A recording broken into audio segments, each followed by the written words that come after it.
রাজ্যে অতীতে বহু জাতিগত হিংসাত্মক ঘটনা ঘটেছে, কিন্তু সম্প্রতিকালে গন্ডাছড়ায় সংঘটিত ঘটনা অতীতের ঘটনাগুলি থেকে সম্পূর্ণ ব্যতিক্রম। আক্রমণকারীরা প্রথমে লুটপাট চালায়, পরে বাড়িঘরে অগ্নিসংযোগ করে। এতে ব্যাপক ক্ষয়ক্ষতি হন একটা অংশের মানুষ। বাড়িঘর হারিয়ে এখন আক্রান্তরা রয়েছেন শরণার্থী শিবিরে, যেখানে এক কঠিন পরিস্থিতির মধ্য দিয়ে দিন যাপন করছেন তারা।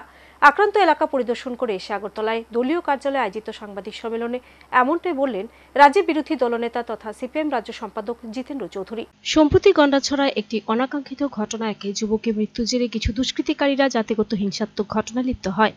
বহু বাড়িঘর আগুনে ধ্বংস করে দেওয়া হয়। তার আগে বাঙালি অধ্যুষিত পরিবারগুলিতে দুষ্কৃতিকারীরা চালায় লুটপাট। জাতিগত হিংসাত্মক ঘটনায় বহু পরিবার এখন নিঃস্ব হয়ে পড়েছে। শত শত পরিবার এখন আশ্রয় নিয়েছে শরণার্থী শিবিরে। এলাকার পরিস্থিতি খানিকটা স্বাভাবিক হতে গতকাল ক্ষতিগ্রস্ত এলাকায় ছুটে যান রাজ্যের বিরোধী দলনেতা তথা সিপিএম রাজ্য সম্পাদক জিতেন্দ্র চৌধুরীর নেতৃত্বে এক বাম প্রতিনিধি দল।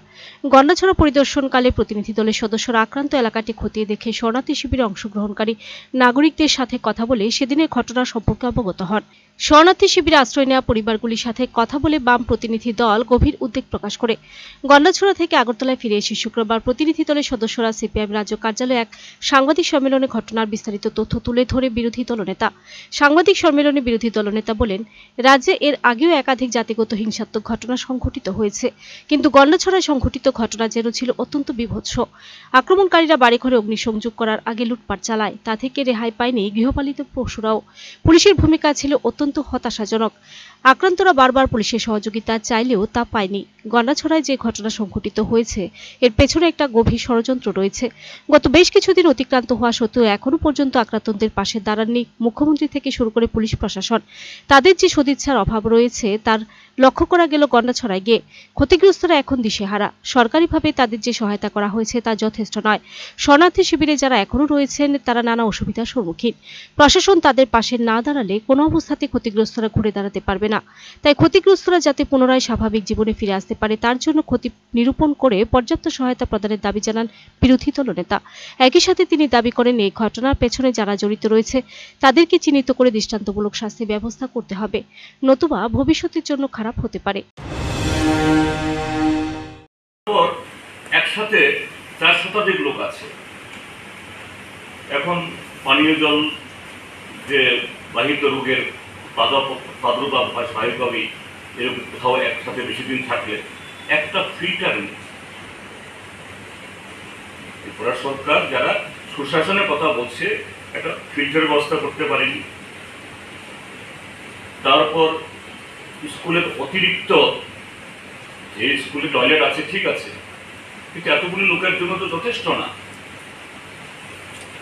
যেমন জল দরকার তার সাথে এক্সট্রা স্যানিটেশন ব্যবস্থা করা দরকার, এটা করা হয়নি। তারপর এই মশারি দরকার, একটা মশারি দেওয়া হয়নি। কিছু এনজিও বোধহয় কিছু মশারি দিয়েছেন, দেওয়া হয়নি, বলছে মশার কামড়ে ম্যালেরিয়া হওয়ার উপক্রম।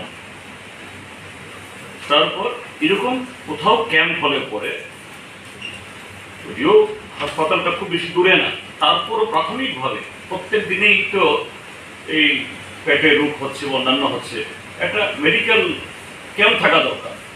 এবং তারা অভিযোগ করছে, একজন মহিলা দেখছি আমরা একদম জ্বরে কাঁপছে, বলছে সকাল থেকে বলা হয়েছে তাকে ওষুধ দেওয়ার জন্য বা ব্যবস্থা করার জন্য প্রশাসনের যারা কর্তা ব্যক্তিরা আছেন বা দায়িত্বপ্রাপ্তরা আছেন, কেউ কর্ণপাত তারা সেখানে করেন।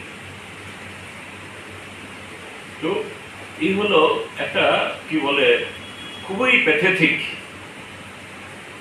একটা চিত্র। এই ক্যাম্পটা এইভাবে ক্যাম্প চলতে পারে না।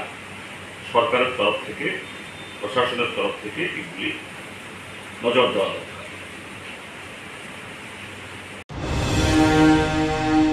Bureau report, search India.